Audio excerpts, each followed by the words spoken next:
হে ছোট্ট ভাই ব্রাদার, কি অবস্থা সবার? আশা করি সবাই ভালো আছো। অঙ্কের ভয় এবার হবে জয়। তাই তো আবারও চলে আসলাম তোমাদের সপ্তম শ্রেণীর আরও একটি অঙ্ক নিয়ে। পৃষ্ঠা নম্বর যদি 208 বের করো তাহলে ওইখানে দেখবে যে আমাদের একক কাজ ছিল 1 2 3। 1 নম্বরটা আমরা আগের ক্লাসে করে ফেলেছি, এখন আমরা 2 এবং 3 নম্বর অঙ্কটা দেখব, ঠিক আছে? সো 2 নম্বর প্রশ্নটা এরকম বলছে যে গণিত বইয়ের দৈর্ঘ্য, প্রস্থ এবং উচ্চতা মেপে বইটির সমগ্র তলের ক্ষেত্রফল এবং আয়তন নির্ণয় করো। অর্থাৎ তোমাকে নিতে বলছে, ঠিক আছে? এখানে কোনো মাপ দেয়া নাই, তুমি নিজের মতো করে মাপ নিবা। দৈর্ঘ্য ধরবা একটা, প্রস্থর মাপ ধরবা একটা, উচ্চতা একটা মেপে দেখবা, তারপরে বইটির সমগ্র তলের ক্ষেত্রফল বের করবো আর আয়তক্ষেত্র বের করবো। ওকে, আয়তন বের করবো। সো বইটা কি একটা হচ্ছে ঘনবস্তু, ঠিক আছে? আচ্ছা, আসতেছি। তো চলো আমরা সমাধানে চলে যাই। তবে সমাধানে যাওয়ার আগে যারা এখনো পর্যন্ত আমার চ্যানেলটি সাবস্ক্রাইব করো নাই, অতি দ্রুত চ্যানেলটি সাবস্ক্রাইব করে পাশেই থেকো, আশা করি তোমাদের অনেক উপকার হবে। এখানে দেখো, তো ধরো এইখানে যে বইটা আমরা নিয়েছি, অঙ্ক বইটা, সেই অঙ্ক বইটার দৈর্ঘ্য আমরা ধরলাম এ সমান কত ধরলাম? 6 সেন্টিমিটার। ওকে, আচ্ছা। আর প্রস্থটা আমি মেপে পেলাম কত? 3 সেন্টিমিটার। আর উচ্চতা সি সমান আমরা মেপে পেলাম কত? 1 সেন্টিমিটার। ঠিক আছে? একটা অঙ্ক বই তুমি ধরো, একটা অঙ্ক বই, সেটার দৈর্ঘ্যটা 6 সেন্টিমিটার এবং প্রস্থ 3 সেন্টিমিটার এবং উচ্চতা 1 সেন্টিমিটার। এইরকমই যে হবে তার কোনো মানে নাই। তোমার বই তুমি তুমি মেপে নিবা, ঠিক আছে? মাপগুলো আলাদাও হতে পারে, এখানে মাপ দিয়ে দেয় নাই, তুমি তোমার মতো করে নিবা, সেটা বলছে। আচ্ছা ঠিক আছে, তাহলে এখন দেখো, তাহলে সমগ্র তলের ক্ষেত্রফল আমরা জানি ঘনবস্তু ঘনবস্তুর সমগ্র তলের ক্ষেত্রফল নির্ণয় সূত্র হচ্ছে 2 গুণ দৈর্ঘ্য গুণ প্রস্থ যোগ প্রস্থ গুণ উচ্চতা যোগ উচ্চতা গুণ দৈর্ঘ্য। ঠিক আছে, কারণ দৈর্ঘ্যকে আমরা এ দ্বারা প্রকাশ করছি, প্রস্থকে বি দ্বারা এবং উচ্চতাকে সি দ্বারা। এই জন্য এই হচ্ছে দৈর্ঘ্য, দৈর্ঘ্য গুণ প্রস্থ, এখানে প্রস্থ গুণ উচ্চতা, আর এখানে উচ্চতা গুণ দৈর্ঘ্য। ঠিক আছে, এখন জাস্ট আমরা কি করব? মান বসাবো এখানে। এই 2 2 এর মান কত? 6। এই এ বি লেগে আছে মানে কি আকারে আছে? গুণ আকারে আছে, এই জন্য গুণ। বির মান 3, এই 3, এই যোগ বির মান 3, সির মান 1, ঠিক আছে? এই যোগ সির মান 1 আর এর মান হচ্ছে 6। সেমভাবে এখন আমরা ব্র্যাকেটের মাঝে আগে গুণ করে নেই। এই 2 2 ঠিকই আছে, 3 6 18, এই যোগ 3 অক্ষে 3 আর এখানে হচ্ছে 6 অক্ষে 6। ওকে, এবার সেমভাবে আমরা যদি যোগ করি তাহলে দেখো 18 আর 3 হচ্ছে 21, 21 আর 6 হচ্ছে 27, ঠিক আছে? 27কে 2 দিয়ে গুণ করলে 54 বর্গ সেন্টিমিটার। তাহলে সমগ্র তলের ক্ষেত্রফলটা কিন্তু আমরা এখানে পেয়ে গেলাম, ঠিক আছে? কত? 54 বর্গ সেন্টিমিটার। এটা আমরা কি পেলাম? সমগ্র তলের ক্ষেত্রফল। এখন আমাদের আয়তন নির্ণয় করতে বলছে, আর ঘনবস্তু আয়তন নির্ণয় সূত্র হচ্ছে দৈর্ঘ্য গুণ প্রস্থ গুণ উচ্চতা, ঠিক আছে? তাহলে ঘনবস্তুর আয়তন নির্ণয় সূত্র হচ্ছে দৈর্ঘ্য গুণ প্রস্থ গুণ উচ্চতা। এই যে দৈর্ঘ্য প্রস্থ উচ্চতা এভাবে দেওয়া আছে, মানে কি একটা বর্ণ যখন আরেকটা বর্ণের সাথে লেগে থাকে সেটা কি আকারে থাকে? গুণ আকারে। তাহলে এ বি সি মানে কি? এ গুণ বি গুণ সি। তাহলে দৈর্ঘ্য গুণ প্রস্থ গুণ উচ্চতা, এ সমান দৈর্ঘ্য, বি সমান প্রস্থ আর সি সমান উচ্চতা। আশা করি বুঝতে পারছো। এবার দেখো, জাস্ট মান বসাই দেবো। এর মান কত? 6 গুণ বির মান 3, সির মান 1। তাহলে এখানে যদি আমরা গুণ করি 3 6 18, 18 অক্ষে 18, তাহলে কত? 18 ঘন সেন্টিমিটার। আয়তন পেলাম কি? 18 ঘন সেন্টিমিটার। এখানে মনে রাখবা যে তোমার ঘনবস্তুর ক্ষেত্রফল হয় বর্গ সেন্টিমিটারে, আর আয়তন যখন বের করি তখন কিন্তু ঘন সেন্টিমিটার হয়ে যায়, ঠিক আছে? আচ্ছা, তো এই ছিল। এবার চলো আমরা 3 নাম্বারটা দেখি, 3 নাম্বারটাতে কি বলছে। ওকে, দেখো 3 নম্বর বলছে একটি ধাতব ঘনকের ধার যথাক্রমে 3 সেন্টিমিটার, 4 সেন্টিমিটার এবং 5 সেন্টিমিটার। ঘনক তিনটিকে গলিয়ে একটি নতুন ঘনক বানানো হলো।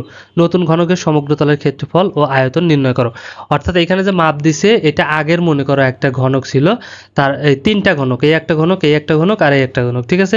এই ঘনকের ধার হচ্ছে 3 সেন্টিমিটার, অর্থাৎ এর দৈর্ঘ্যও 3, প্রস্থও 3, উচ্চতাও 3। আর একটা ঘনক নিচ্ছে, এর দৈর্ঘ্য 4, প্রস্থও 4 এবং উচ্চতাও 4। আবার আরেকটা ঘনক আছে, সেই ঘনকের দৈর্ঘ্য 5, প্রস্থ 5 এবং উচ্চতাও 5। নিশ্চয়ই বুঝতে পারছো এই জিনিসটা, ঠিক আছে? আচ্ছা, এটা হচ্ছে 3টে ঘনক। এই 3টে ঘনককে কি করতে হবে? গলাতে হবে, ঠিক আছে? গলায় নতুন সম্পূর্ণ একটা ঘনক বানাতে হবে।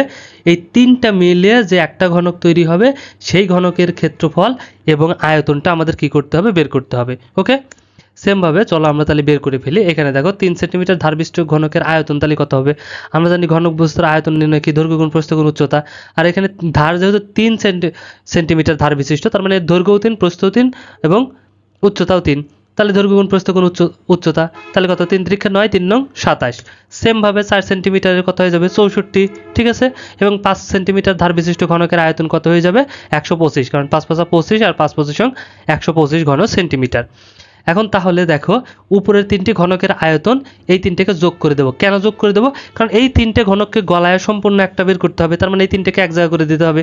তাহলে এই 3টা ঘনকের যদি আয়তন আমরা এক জায়গা করে দেই তবেই কিন্তু পেয়ে যাবো। এই জন্য 27, 64 আর 125 আমরা যোগ করে দিলাম, কত হয়ে গেল?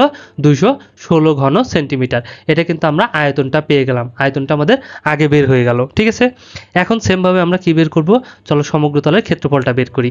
এবার দেখো আমরা এখানে ধরি নতুন ঘনকের ধার 1 সেন্টিমিটার, কারণ নতুন ঘনক এই 3টা গলায় যে হলো সেটার একটা ধার কত সেন্টিমিটার হলো সেটা তো আমরা জানি না, অঙ্ক করার পর বের হবে, কিন্তু এখন তো আমরা জানি না, তাই না? এই জন্য আমরা ধরে নিলাম নতুন ঘনকের ধার হচ্ছে 1 সেন্টিমিটার। ওকে, তাহলে দেখো প্রশ্ন মতে x সমান 216 কেন? কারণ এই যে আয়তন, সম্পূর্ণ আয়তন। ঠিক আছে, তাহলে এই এক্স কিউব কেন লিখলাম? কারণ কি আয়তন, আয়তন মানে কি? দৈর্ঘ্য গুণ প্রস্থ গুণ উচ্চতা। তাহলে একটা ধার যদি x হয় তাহলে 3টা x মানে x to the power cube. ঠিক আছে, একে 3টে করে কত হলো? 216 হয়ে গেল। ঠিক আছে, এটাকে জাস্ট আমরা যদি সমাধান করি, x কিউবকে ঠিকই রাখলাম, 216কে যদি ভাঙি তাহলে 6 6 36, 336 সং 216, তাহলে আমরা এটা হয়ে গেল। তাহলে এখন দেখো তো এটাকে আমরা কি লিখতে পারি? 6 দিয়ে কিউব লিখতে পারি, বেস বেস গুণ হয়ে বেস বসে পাওয়ার তখন যোগ হয়, 1 2 3, তাহলে 3টা। তাহলে এখানে পাওয়ার এখন কেটে যাবে, পাওয়ার কি হবে? কেটে যাবে, কেটে গেলে x সমান কত হয়ে যাবে? 6 হয়ে গেল। তাহলে আমরা এখানে ধার কিন্তু পেয়ে গেলাম কত? নতুন যে ঘনকটা তৈরি হলো সেই ঘনকের ধার কত পেলাম আমরা? 6। ওকে, তাহলে নতুন ঘনকের সমগ্র তলের ক্ষেত্রফলটা আমরা এখন কত পাবো? এইখানে দেখো, কারণ এইখানে আমাদের আয়তনের একটা ধার কত? x, তাহলে তার ক্ষেত্রফল কত? x square. ঠিক আছে, বর্গ, ক্ষেত্রফল মানে বর্গ, তাহলে x স্কোয়ার। আর ঘনকের তল থাকে কয়টা? 6টা, এই জন্য 6 দিয়ে গুণ। ঠিক আছে, 6x স্কোয়ার। দেখো নতুন ঘনকের সমগ্র তলের ক্ষেত্রফল, সমগ্র তলের ক্ষেত্রফলটা যেমন আমাদের বের করতে হবে। একটা ধার কত ধরছিলাম? x, তাহলে x এর হইতেছে ক্ষেত্রফল কত? x square. আচ্ছা, কিন্তু ঘনকের, কারণ একটা ধারে বাড়াইলো, এক পাশেরটা বেরোলো x স্কোয়ার, কিন্তু ঘনকের তল কয়টা? 6টা, এই জন্য 6 দেখুন। ঠিক আছে, আচ্ছা, এবার আমরা এই 6কে রাখলাম আর x এর মান কত পাইছি? এখানে 6 পেয়ে গেলাম, a স্কোয়ার তাহলে 6 ঠিকই রইলো, আর এখানে 6 স্কোয়ার মানে 6 6 36। ঠিক আছে, তাহলে এটা আমরা 36কে যদি 6 দিয়ে গুণ করি তাহলে কত হয়ে যাবে? 216।